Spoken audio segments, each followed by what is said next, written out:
What's up, everybody? I want to do a quick unboxing video today. We're going to go over the Batman Beyond figure. It's from the Collect-to-Build figure. It's the Joker bot. This is figure 1 of 4, and McFarlane's going to do something different this year. He has this wave spread out through the whole year. I think the next one is going to be Sharik, if I'm not mistaken, which should be coming out, I think my pre-order said May or June. Anyways, let's go ahead and get this thing open.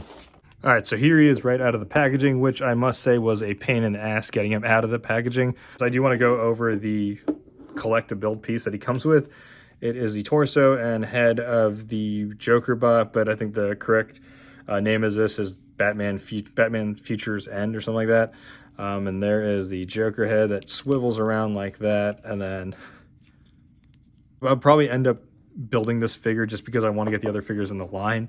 If it didn't come with a Build-A-Figure piece, I wouldn't really care either way. Something else that traditionally comes with the McFarlane figures, we have the trading card right here, which is a little different because it's a photograph of the figure, not from the comic.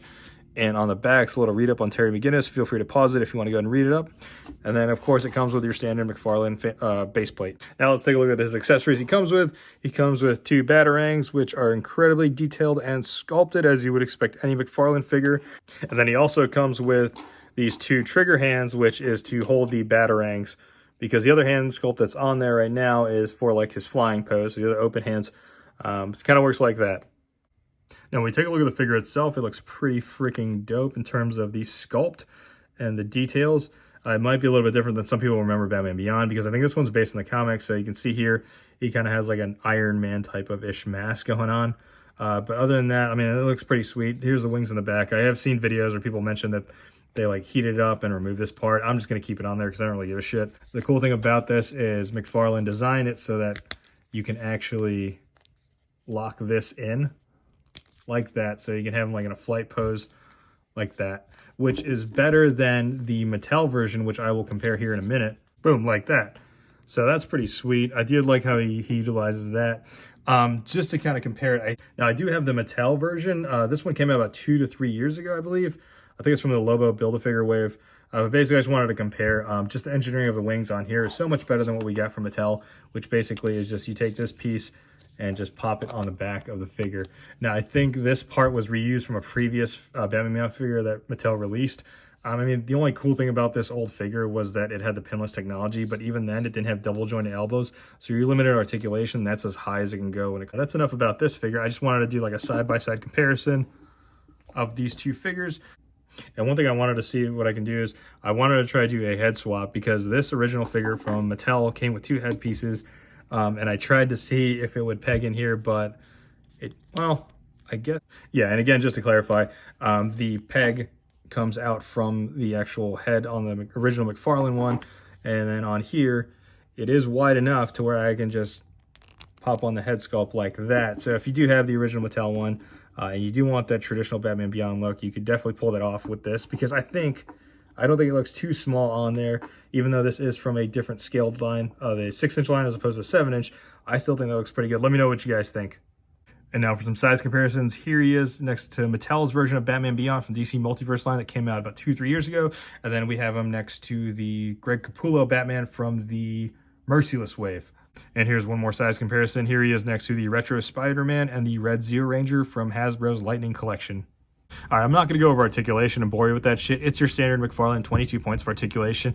I will give you my overall take. I think this figure is amazing. I'll never question a McFarlane figure's sculpt. Their sculpts are always on point. The detail is always there. However, where I will give criticism at is these ankle ball joints that they use. It's pretty commonly used on all their other figures.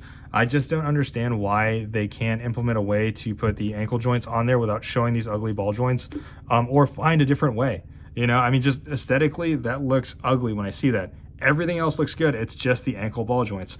And it's stuff that he's done throughout his other figures, or McFarlane Toys has. Like, here's the One Punch Man, and the My Hero Academia line has it as well. Now, in certain figures, he's found ways to hide them, which is great, like this Batman right here, where the boot hides that ugly ankle ball joint that they use. But I got to imagine there's got to be other ways for them to implement that piece in there without it being shown like that. There should be no reason why the ankle ball joint is thicker than the actual leg of the Batman Beyond figure. Just for example, like, take a look at Hasbro. They're able to implement that in there without it making it look like that. This to me screams very like Toy Biz era-ish ergonomic aesthetics. Whereas here, Like I can go ahead and do the ankle ball. I can rock the ankle pivot right there. On this figure and certain ones, you can't do that. It's limited in terms of that. Like you can't really move them back and forth. And to me, that's just frustrating. As somebody that does stop motion videos, I wish we had that on there. And I also, aesthetically, I wish we didn't have those ball joints showing. To me, that screams very Toy Biz-ish engineering when I see that. Just so you guys remember like the ball joints on the Marvel Legends back in the day, like when they first came back, those things look hideous. You know, no disrespect, it's kind of how I feel about this figure. Like everything else looks good except for those ankle ball joints. I mean, not all of them are like that. Like the Devastator figure, for example, he was able to do that. Like how is he able to do it with this figure right here, but he wasn't for this? Hopefully it's something they fix in the future or they improve on. Like I said, overall the figure is great. For me aesthetically, I just don't like seeing that in there. But overall, great figure, great sculpt, and I can't wait to start doing some photos and stop motion with this.